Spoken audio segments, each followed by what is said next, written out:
That's another one. If fucking, I mean, this is real horrible.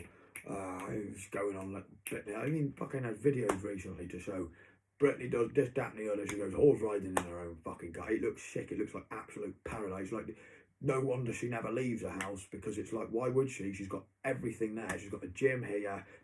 Dip in the pool anytime she can, or wants. Just got the sickest kitchen. She's got a lovely living room, lots of space. You can ride around and have fun and shit on like wheelie carts and that. She fucking goes horse riding if she wants. She's got stables with sick horses. They look brilliant stables. It's like, that's her little retreat to say, fuck yeah, Barbie's in a retreat now. What are you gonna do? Why? Because the way they hound her. Like, you watch her being hounded, even now. You watch her being hounded, and it just makes you want to run over there just to fucking start hitting some of them bucking press. It just fucking be funny, because they wouldn't see it coming. And it's like, it's from some fucking loser, basically, who's got nothing left to lose.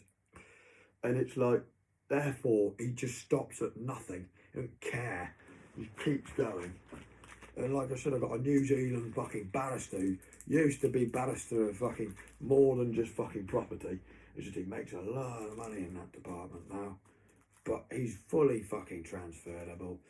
Mate, he'd do it off his own back if he heard fucking what I did and saw what I did. Mate, that's how fucking, like, I know he would. You know, fucking Gary Speed it. He'd find it so funny, he'd fucking contact me before I contact him, sort of thing. Because he's that kind of bloke. He was like my true hero. Out of my mum's side of the family, I was trying to make Danny was the hero. And then my hero Danny was the one who fucking my hero Danny was basically like Adam Carr. Always fucking basically tried to, always did these things when I was not around. I'd always hear about them afterwards or find out later. Always like that. As soon as I left the wedding, then something happened. My sister fucking turned to me and tried to, like, because of the way he groomed her into fucking like trying to explain it to me, because he knew how bad I'd take it. It was disgusting. He was trying to make out, you got to say it like this, Anna, because he does me that. But no, I just fucking was disgusted with you because I saw right through you from the get-go.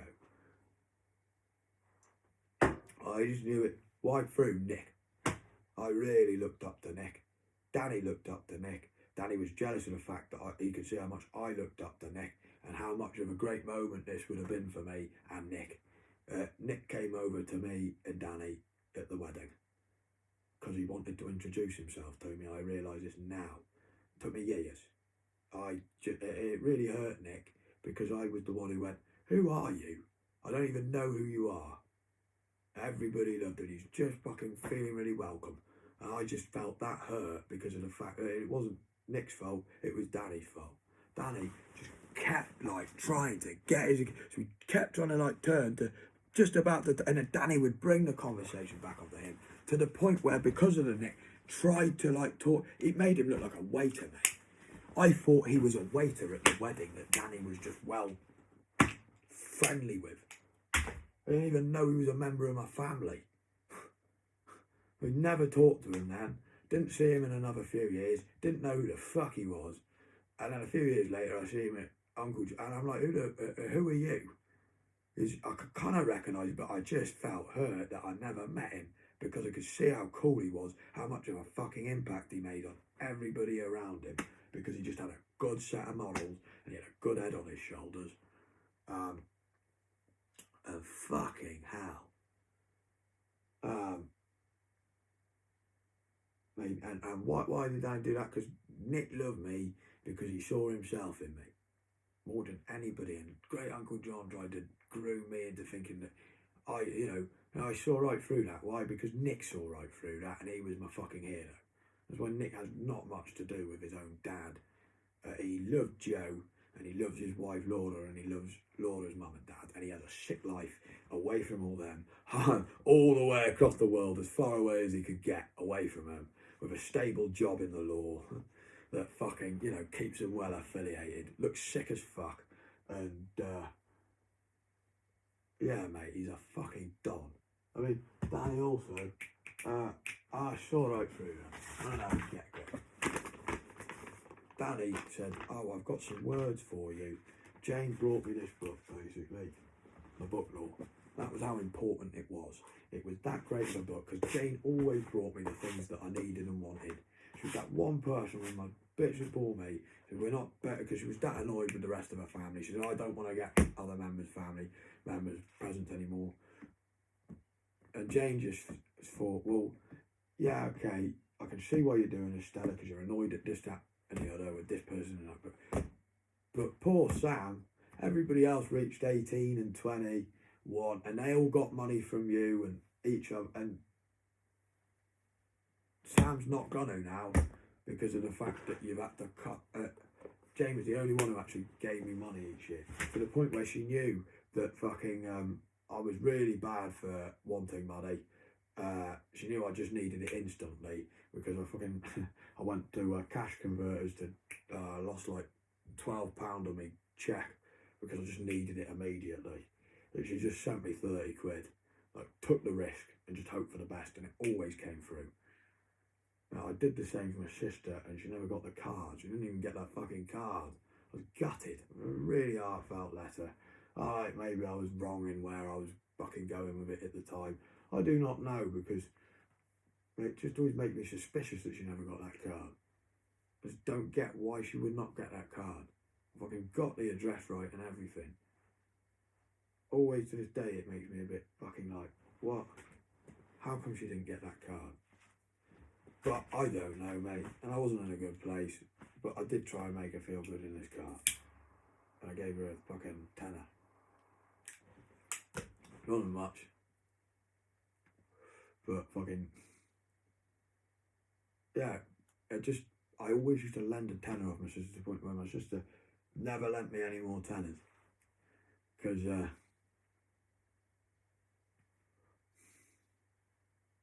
I could shit on my sister more than anybody, you know? And she just thought, fuck you. And my sister worked hard. Why should I give you a tenner just so you can get drugs with it? She just saw right through me, my sister. That's why I could see right through others. I had people who could see right through me. Just put me straight back in my place. Jane not only did that, she sat with Danny and she heard, I was really impressed. Jane was the one who was really impressed because of the fact that, oh, fucking Annie's really getting into his songwriting and that. Oh, that's lovely to know.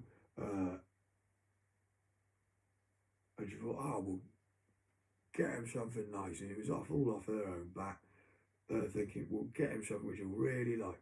She got me John Cooper Clarke. That was a brilliant book. You know, I'd never heard about him. He's a brilliant poet. You know, he's a very cool poet from Manchester. You know, he was a little skinny geezer. He didn't have it easy in the sense of fucking, had big hair, skinny geezer, looks Jewish as well. So he found he was always getting battered and shit like that. He was always in those kinds of areas of Manchester. He'd just take it, turned it into poetry. Brilliant. His artist, mate, is just as great. It's sick. So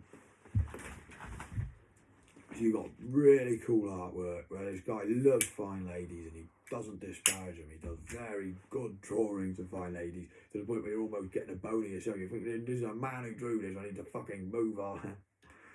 But he does it well, mate. He doesn't bastardise their image. He celebrates them. Brilliant. It just looks great. So you've got great fucking drawing. I mean, I'll show you it. I mean, some of the poetry is fucking brilliant. I'll read you his best bit. My favourite one, because it's just so fucking like, fucking this and fuck it, if I remember. I mean, he's just honest. Full-time loser is one of them. Yeah. Stop that horse, he wears my shirt, regret remorse. Oh, how they hurt. I knock on doors, they turn to dirt. Always the beggar, never the chooser. Half clever, full-time loser. From the slumberland that time forgot to the wonderland of a spineless clot, who understands, who calls the shots, who might know it's another user. Part-time poet, full-time loser. He's just fucking brilliant. I cannot remember which one it's called. This is the one. Brilliant. Evidently Chicken Town, I love it. The fucking cops are fucking keen to fucking keep it fucking clean. The fucking Chiefs are fucking swine who fucking draws the fucking line. The fucking fun and fucking games. The fucking kids he fucking blames are nowhere to be fucking found anywhere in Chicken Town. The fucking scene is fucking sad. The fucking news is fucking bad. The fucking weed is fucking turd. The fucking speed is fucking shirt. Fucking folks are fucking daft. Don't make me fucking laugh. It fucking hurts to look around everywhere in Chicken Town. The fucking train is fucking late. You fucking wait. You fucking wait. You're fucking lost. You fucking found. Stuck in fucking Chicken Town. The fucking view is fucking vile. The fucking miles and fucking miles. Fucking babies fucking cry. Fucking flowers fucking die. The fucking food is fucking mucked. The fucking drains are fucking fucked. The colour scheme is fucking. Colour scheme is. Horrible when you go, blah. It's just a horrible feeling. It's like, oh, God. Because you just want to do him justice. And then you just say screams all the time. Yeah, I could scheme.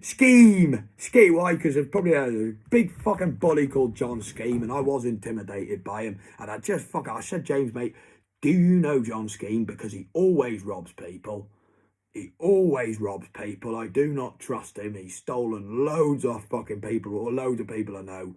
Do you actually know him? And I was daft to just even ask that. I just should have said, fuck off if you're thinking I'm giving my money to him, and just walked away. But no, I fucking went along with it because he just convinced me. You know, kind of like Adam did. And I trusted his opinion. I thought maybe he actually had something worse. That he wasn't an idiot. No. I was completely wrong. I exactly knew I was right in the first place. I should have just fucking... The fucking cops are fucking keen to... You fucking hell. It's horrible when you fuck it up. The fucking cops are fucking keen to fucking keep it fucking clean. The fucking Chiefs are fucking swine. Do you know what I mean? It's horrible, mate. It's horrible. I'm hurting the butt, which I love.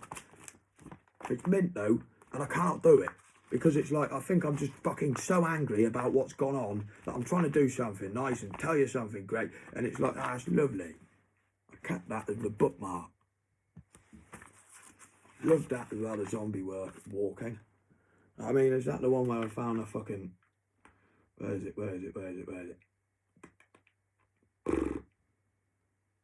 Ah, fucker. This is a great line, somewhere. The victim of ambition. Loitering with intent. That's just brilliant, that is. That's just like, oh, fucking hell, I couldn't help but feel like it described me in a wanna. I just gotta read it again. The fucking cops are fucking keen to fucking keep it fucking clean. The fucking Chiefs are fucking swine who fucking draws the fucking line at fucking fun and fucking games. The fucking kids he fucking blames are nowhere to be fucking found anywhere in Chicken Town. The fucking scene is fucking sad. The fucking news is fucking bad. Fucking weed is fucking turf. The fucking speed is fucking served. Fucking folks are fucking daft. Don't make me fucking laugh. It fucking hurts to look around everywhere in Chicken Town. The fucking train is fucking late. You fucking wait. You fucking wait. You fucking lost. You fucking found. Stuck in fucking Chicken Town. The fucking view is fucking vile for fucking miles and fucking miles. The fucking babies fucking cry. The fucking flowers fucking die. The fucking food is fucking muck. The fucking drains are fucking fucked. The colour scheme is fucking brown everywhere in Chicken Town. The fucking pubs are fucking dull. The fucking clubs are fucking full of fucking girls and fucking guys with fucking murder in their eyes. A fucking bloke is fucking stabbed waiting for a fucking cab. You fucking stay at fucking home. The fucking neighbours fucking moan. Keep the fucking racket down. This is fucking Chicken Town. The fucking train is fucking late. You fucking wait. You fucking wait. You're fucking lost and fucking found. Stuck in fucking Chicken Town. The fucking pies are fucking old. The fucking chips are fucking cold. The fucking beer is fucking flat. The fucking flats are fucking rats. The fucking clocks are fucking wrong. The fucking days are fucking long. It fucking gets you fucking down, evidently. Chicken Town. And he's a great artist to go with it. It's brilliant. And they're quick fucking little poems. Because of the fact it's, you know, they're easy to understand because it's all slang and fucking, it's modern language. It's not like fucking, some poetry, you go too far back, it's like 5 bugger, you don't even understand what it's meant, like Shakespeare and shit. I don't understand a lot of it.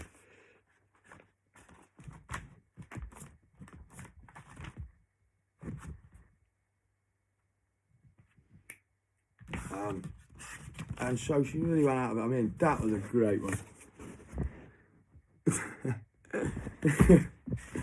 It's brilliant. Yeah, fucking Isle of Man. I'll show you what I mean. It's just brilliant. There he is. And he looks iconic. He can be fucking drawn immediately. He's brilliant. You know exactly who he is. And never even saw that one. That's great. Thump, thump, thump. Around the block against the clock. Tick tock, tick tock, tick tock. Running out of breath, running out of socks. Rubber on the road, flippity flop. Non-skid, agility, chop chop. No time to hang out. Workout, health, fanatic workout. The crack of dawn, lifting weights. A telltale heart reverberates. High in polyunsaturates, low in polyunsaturates. A Duke of Edinburgh's award awaits. It's a man's life. He's a health fanatic. So was his wife. A one-man war against decay. Enjoys himself the hard way. Allows himself a miles a day. How old am I? What do I weigh? Punch me there. Does it hurt? No way. Running on the spot. Don't get too hot. He's a health fanatic. That's why not. Running through the traffic jam, taking in the lead. Hyperactivity gives him out of bed. Keeps him out of bed. Running through the traffic jam, taking in the lead. Hyperactivity keeps him out of bed. Deep down, he'd like to kick it in the head. They'll regret it when they're dead. There's more to life than fun. He's a health fanatic. He's got them.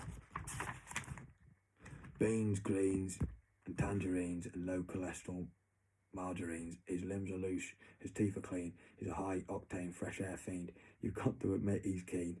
What can you do but be impressed? He's a health fanatic. Give it a rest. Shadow boxing, punch the wall. One-a-side football. What's the score? 1-1.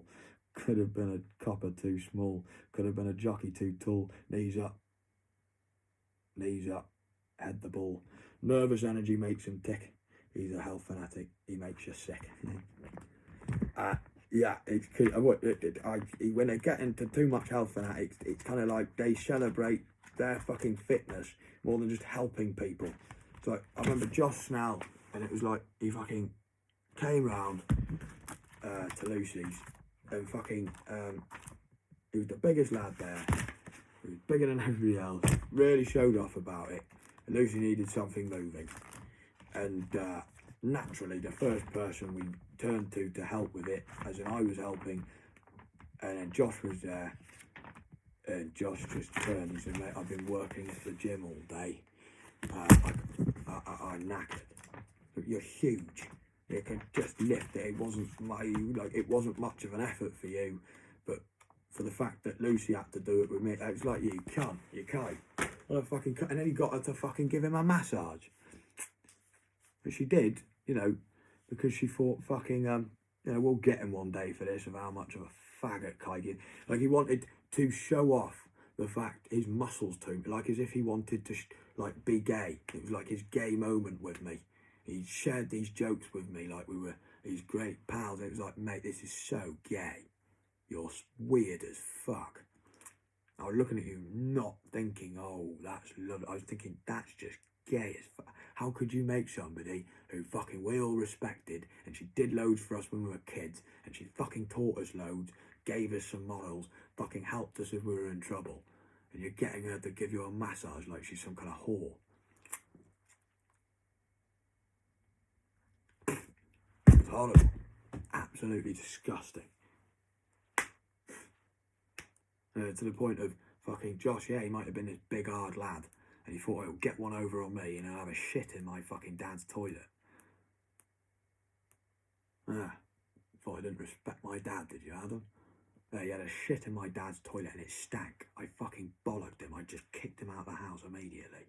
I did my dad on him. How fucking dare you? Get the fuck out now.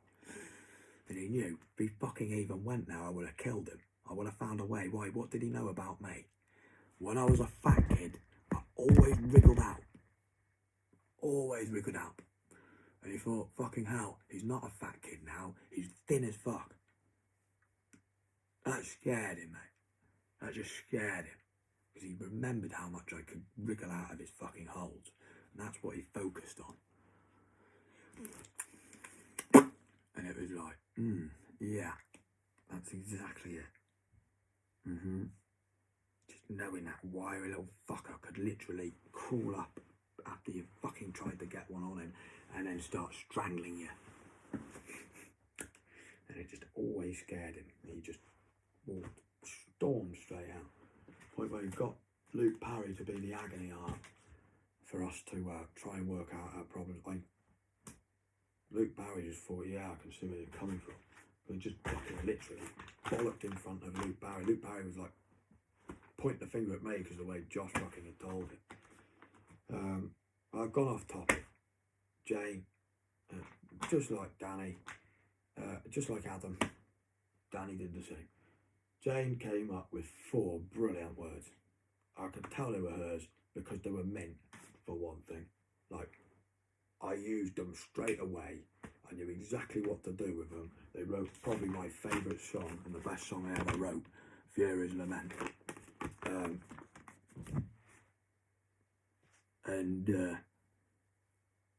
She knew personally, because I used to speak with Jane. I used to ring her up off my own bank. I'll ring her again soon. It's nice to talk with Jane. She was always that person. Like I said, she sorted me the money when nobody else did. And when I was depressed on these walks with the family, and it was like, I was about 13, 14, and shit really hit the fan for me, and I was very like Mardy, and I didn't really fucking socialise. People just avoided because they just thought, oh, well, he's at that stage. Jane was the one who went out of her way to make me laugh, like turn me back into a kid again. And I was imagining shit with what she was about an alpaca farm. You know what you should do, Shan? Get some alpacas. You just thought that would be funny to do. It'd be funny that you'd fucking get into that, and you could get into that. And I did. I just really got into. What are alpacas? Immediately, I wanted to know what alpacas were. They're like llamas, mint. It was like, that's fucking brilliant. I really enjoyed the rest of the walk then. It was shit like that which just spoke volumes to me. You know what I mean? I always respected her. She was brilliant at writing. She was that good at funny writing. My mother bitched about me really. She didn't insult her, but she just didn't want to know because it just made her so jealous. And the bitch boys, you know, she's a bitch as much as I love her. She's our bitch, but it's like, yeah, she fucking will not be able to hide, little like me, she will not be able to hide her emotions if she feels something. She just couldn't help but feel jealous. She couldn't help it because it was mint. It was really funny. It was like laugh out loud funny with your grandma sort of funny. It was like brilliant. I haven't laughed like fucking hard with my grandma like this before. It was brilliant. And so I complimented her on that, and she knew how much I fucking identified with Hitler, and she could see it herself. She literally gave me 4 fucking words. The candle breaks down. He said, out of the 3rd, that's the line. Mate, that's the line which just does it. And then what's the other one which completely just does it? Europe languish. They were the foot. And that's what surprised Danny. He gave me these 4 words. Me and Jane knew that literally that would be in the first line, and the rest I'd just go from, because I knew how much she fucking like thought about these words to make it sound fucking beautiful. Brilliant imagery of how it was like. Well, that was the point, was it not? What, the Weimar Republic? Why was the Weimar? Epstein, fucking saved jail. What bitch was going on about? Bitch who we fucking tried to disparage, and it's probably disparaged me more than anybody. But fuck it. Yeah, it's always worth it for fucking the Queen. Naturally.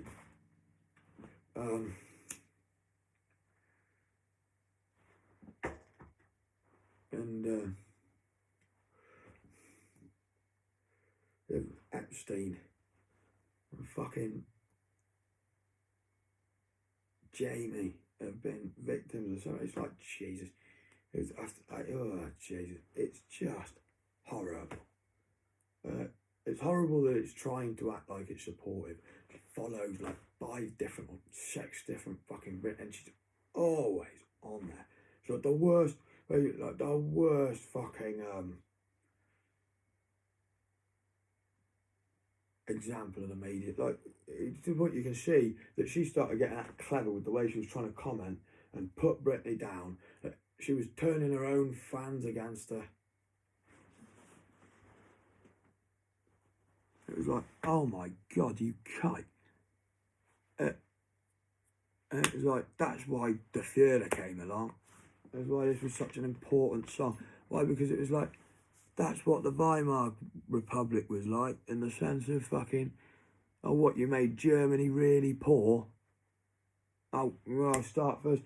It was that one person who, this great nation who created Adidas, Volkswagen, Aldi, fucking Beamer, Mercedes. That's just the car companies. Tutanota, which is the safest fucking internet email fucking I've used.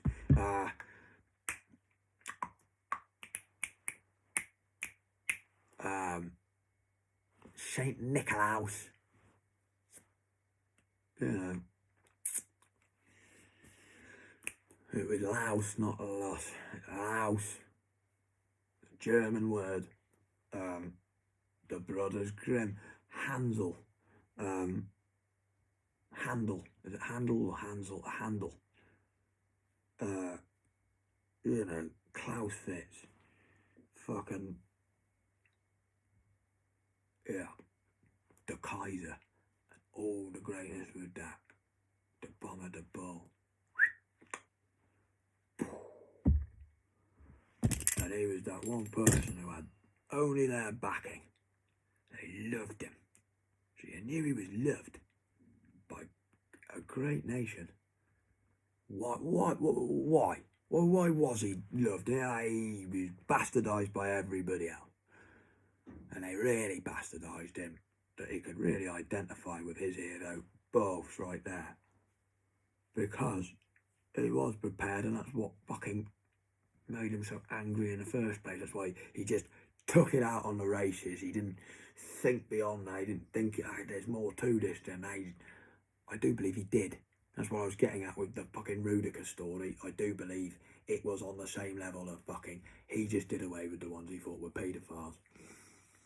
And the Weimar Republic spelled it out for him because of the fact it allowed the Jews to fucking prosper like fuck and fucking finance this fucking arts and fucking, they called it the arts.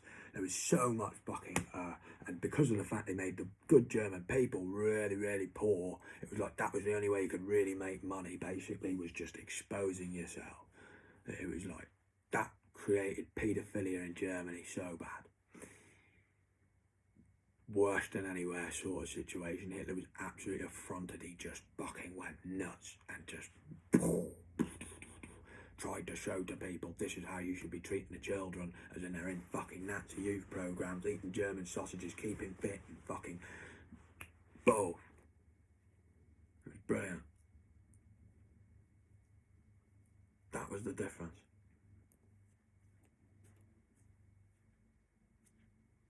And that was why, basically, that was why.